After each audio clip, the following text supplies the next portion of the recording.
Kegiatan kompetisi tenaga kerja konstruksi digelar oleh Balai Jasa Konstruksi Wilayah 4 Surabaya. Kegiatan ini berlangsung selama 2 hari, dimulai pada hari ini, Rabu sampai Kamis besok di halaman kantor Balai Jasa Konstruksi Wilayah 4 Surabaya. Pembukaan kompetisi tenaga kerja konstruksi ini secara resmi dibuka oleh Direktur Jenderal Bina Konstruksi PUPR, Insinyur Abdul Muiz, Rabu siang, dan dihadiri perwakilan dari masing-masing kantor Kementerian PUPR di 5 provinsi, serta para peserta kontingen kompetisi tenaga kerja konstruksi. Kompetisi tenaga kerja konstruksi ini meliputi pembuatan rumah mini yang dimulai hari ini sampai besok. Ada 5 provinsi dari kantor perwakilan Kementerian PUPR yang mengikuti kompetisi, mulai Provinsi Bali, Provinsi Jawa Timur, Jawa Tengah, Yogyakarta, dan Provinsi Nusa Tenggara Barat atau NTB. Dari kompetisi tenaga kerja konstruksi ini nantinya akan dipilih satu yang terbaik yang akan diikutsertakan pada kompetisi konstruksi seluruh Indonesia yang digelar pada bulan November mendatang di Jakarta. Menurut Kepala Balai Konstruksi Wilayah 4 Surabaya, Ismail Abdul Muthalib, selain digelar kompetisi tenaga kerja konstruksi, hari ini juga digelar penerapan SMAP dan BIM, yakni komitmen terhadap desain konstruksi berkelanjutan. Selain itu juga digelar uji sertifikasi. Jadi selain lomba kompetisi tenaga kerja konstruksi, hari ini juga kita melaksanakan seminar pengembangan profesi berkelanjutan atau PKB. Ini ada seminar terkait BIM, terus ada seminar terkait SMAP. Nah, selain seminar juga ada kegiatan pembekalan dan uji sertifikasi yang kita laksanakan di workshop di belakang kantor kita. Ya. Ini ada pembekalan dari materi-materi terkait baja ringan, kemudian pasang bata, dan ini strukturnya dari vendor-vendor kita yang mendukung kegiatan kita pada hari ini. Nah, setelah teori dan praktek, besok tanggal 3 akan dilaksanakan uji sertifikasi. Tahun lalu kan Jawa Timur juara umum, tapi kan tentunya semua provinsi ya, semua tim dari 6 provinsi yang ada di wilayah kita, ada 5 yang ikut. Nah, tentunya 5 provinsi ini semua sudah bersiap-siap ya.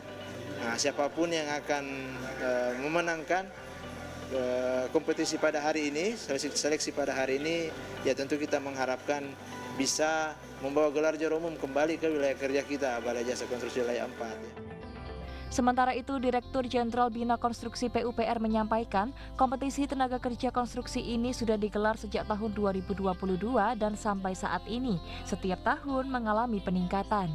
Pada tahun 2023 lalu, yang mengikuti kompetisi tenaga kerja konstruksi hanya dari Provinsi Jawa Timur dan menjadi juara umum. Namun, tahun ini hampir semua kantor perwakilan dari Kementerian PUPR mengikuti. Ada 5 provinsi yang mengikuti kompetisi tenaga kerja konstruksi, sehingga persaingan akan semakin ketat. Kegiatan ini merupakan bagian yang tidak terpisahkan dari pelaksanaan event konstruksi Indonesia sebagai agenda resmi tahunan pemerintah pusat. Kegiatan ini sebagai upaya untuk memberikan apresiasi dan penghargaan kepada mitra kerja yang sudah melakukan pembinaan konstruksi. Direktur Jenderal Bina Konstruksi PUPR, Insinyur Abdul Muiz dalam sambutannya mengatakan bahwa saat ini persaingan industri konstruksi semakin ketat. Maka, pembinaan konstruksi diperlukan kerjasama dengan semua pihak. Karena pembinaan konstruksi tidak hanya tanggung jawab pemerintah pusat, namun juga sebagai tugas pemerintah daerah, serta pihak swasta juga asosiasi. Peningkatan tenaga kerja konstruksi di Indonesia sangat penting agar tenaga kerja konstruksi bisa bersaing baik di tingkat lokal dan nasional, juga internasional, sehingga diharapkan pada saat terjadi persaingan global tenaga kerja konstruksi Indonesia dapat bersaing dengan tenaga kerja asing. Dan selama ini memang kita melakukan berbagai macam lomba ataupun kompetisi tenaga kerja konstruksi. Dan khususnya di Jawa Timur ini saya tadi mendapatkan laporan ada beberapa kegiatan. Kegiatan besarnya ada 4 tadi itu yang dilakukan oleh teman-teman Provinsi Jawa Timur, termasuk juga kompetisi terkait dengan pembangunan rumah mini, kemudian ada seminar terkait dengan pengembangan keprofesian berkelanjutan, kemudian ada lagi tadi terkait dengan seminar tentang SMAP, sistem manajemen anti penyuapan, dan yang lain-lain. Saya kira ini merupakan kegiatan yang positif yang terus harus dilakukan dari tahun ke waktu, karena ini memang kita menjadi kewajiban kita untuk bagaimana menyiapkan tenaga kerja konstruksi itu yang handal, yang berkualitas dalam rangka mendukung pelaksanaan pembangunan infrastruktur di Indonesia. Saat ini masih ada PR besar yang terus dikerjakan oleh Kementerian PUPR, yakni meningkatkan sertifikasi tenaga kerja konstruksi baik ahli maupun terampil.